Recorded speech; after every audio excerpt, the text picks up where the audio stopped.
এক সৎ ও গরিব কাঠুরে প্রতিদিন নদীর পাড়ে গাছ কাটতে যেত।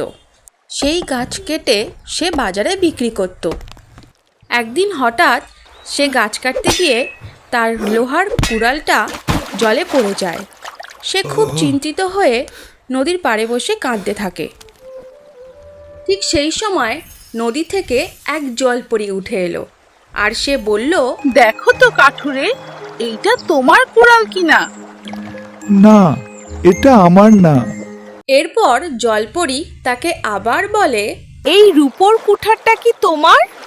এরপর জলপরী তার আসল কুড়ুলটা নিয়ে এসে তাকে বলল, দেখো তো, এইটাই কি তোমার কুঠাল? হ্যাঁ, এটাই তো আমার কুঠাল। অনেক ধন্যবাদ আপনাকে। কাঠুরের সততা দেখে জলপরী খুশি হয়ে তাকে বলল, এই নাও, এইগুলো সব তোমার, তোমার সততার পুরস্কার। বন্ধুরা, এই গল্প থেকে আমরা শিখলাম সততা মানুষকে সম্মানিত করে ও সুখী করে। তাই সব সময় সৎ পথে চলবে। ভিডিওটা ভালো লাগলে একটা লাইক করো, আর এরকম শিক্ষামূলক ভিডিও দেখতে চাইলে চ্যানেলটা সাবস্ক্রাইব করো। Bye bye.